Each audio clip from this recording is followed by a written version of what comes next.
You know, most people spend their lives chasing money, but very few of us actually stop to ask, how much time do I actually have left to enjoy it?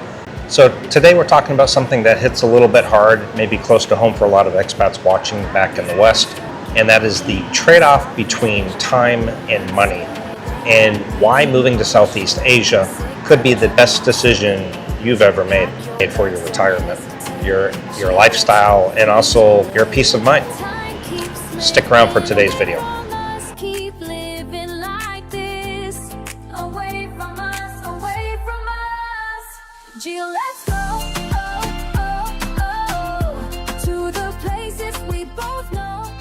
Alright guys, so I'm here at Emporium Mall here in Bangkok, and I'm at actually one of my favorite coffee shops. It's called Vela. I think I'm pronouncing that right, but it's it's pretty cool because you choose the coffee that you want, and then you choose the coffee bean that pairs well. They'll help you if you aren't sure, but she can help you choose the coffee bean that works best for that particular coffee you want to order. And then they grind the beans right there, make your coffee. Everything's like super fresh, and it's absolutely delicious. And this so far is the best coffee that I've discovered in Bangkok. It runs about 195 baht, so it's not really cheap, but certainly less expensive than a Starbucks, or around the same price anyway. But excellent coffee. I'm drinking a caramel macchiato with midnight express coffee bean. Anyway, I thought this would be a good location because I wanted to, I crave this about once a week, so I'll go out. I do have my own French press and everything now, but I like to still go out for coffee. So first thing I want to talk about is the harsh reality of waiting too long. And I think a lot of expats struggle with this, and I talk to a lot of them that say, well, should I wait a little bit longer? Should I work a few more years, maybe get a little bit more of a nest egg, get a little more of a monthly income coming in first? And, you know, once you get over 50, you've already lived more years than you have remaining, typically. Unless you're one of the lucky few that makes it into 100, and that's not too many of us. But, you know, a lot of people delay that retirement, waiting for that perfect number in their savings. And you know, if you live out here in Southeast Asia, I've discovered that I don't want to be poor, but I don't necessarily need to be rich either, but I need to have a comfortable lifestyle. And so you get to a certain point, it's like, okay, how much is enough? But, you know, the truth is that life doesn't wait. Health, energy, and eventually even your curiosity fade off. You know, maybe 5 years ago you wanted to move to the Philippines or Thailand, and maybe 5 years later you continue to work, and well, that dream just kind of starts to fade away, or you get older and you're like, well, I'm comfortable. A lot of retirees that I meet in the Philippines, Thailand, Vietnam, Malaysia tell me the same thing, and usually it's a common theme, and that is, I wished I would have moved sooner. That's usually the common theme. Most people don't say, well, I wish I would have worked 5 more years. No, it's usually the opposite. It's usually, gosh, I wish I would have moved out here sooner. You know, because at 60 and 70, it's harder to adapt, harder to travel, and harder to really enjoy what these places truly offer. You know, hikes to the waterfall, just riding a bike through the park, or just whatever, you know. So next, what does money really buy you? It's ingrained in us that money buys freedom, you know, when you're growing up. And to an extent, it actually does. But what it actually buys, really, that I've discovered more, is options.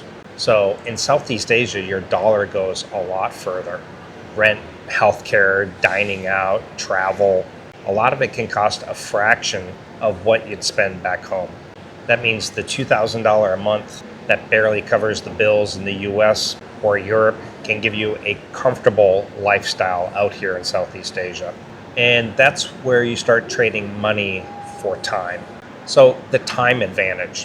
When you move out earlier, you gain something that money can't buy, and that's time to live differently. You're not rushing, you're not waiting for weekends, you have time to learn new skills, you have time to enjoy your pastime activities that maybe you didn't have back in the West, exploring new cultures, meeting new amazing people, or simply sit still and do nothing. Breathe. Every day actually out here for me feels longer, not because there are more hours, but because you finally own them. So next, the Southeast Asian equation.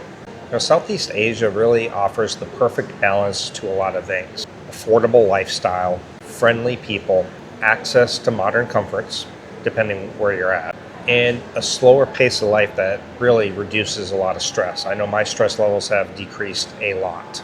Places like the Philippines, Thailand, Vietnam, and Malaysia all offer, unique advantages. But they share one thing in common, I've discovered. I've now lived in Vietnam, Philippines, Thailand, and spent a lot of time in Malaysia. Basically, they give you a second chance at life without having to have millions in the bank. So I want to talk about mindset shift from accumulating to living. For me, the hardest part wasn't the move. It's the mindset shift. We're wired to just accumulate. I need more. I need more. I need more of a monthly income coming in. And so, we think more equals better all the time. More. We need more. We need more stuff. That's why people have garages full of junk, storage units that they pay for to keep more of their junk, closets full, attics full, basements full of stuff that they never even use, and just wasting money on all this stuff. But what if enough is actually the goal?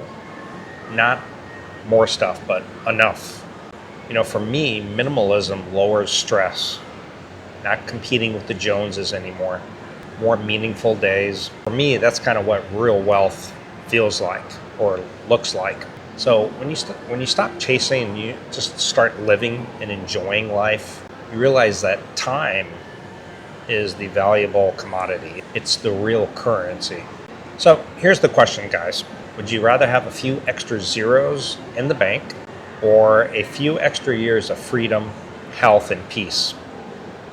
Comment down below. I'd love to hear your opinions on this. And how much is enough? For me, it sits around the 2,000 mark to have a very comfortable life in Southeast Asia. Lots of people do it for 1,000. For me, that's not the comfortable point.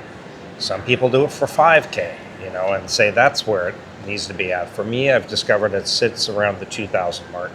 Because in the end, time always wins over money. And Southeast Asia just happens to be one of the places where you can have both. So guys, if this video resonates with you, hit that like button and consider subscribing for more content on living smarter, freer, and happier in Southeast Asia. I'm Gio, and I will see you guys on the next video. Ciao. Don't forget to check out my website at GIOINTHEGO.net or GIOINTHEGO.com. And I appreciate it, and I'll see you guys in the next video. Pack your bags, don't hesitate. Gio, let's go before it's too late. Time keeps slipping away from us. Keep living like this. Away from us, away from us. Gio, let's go.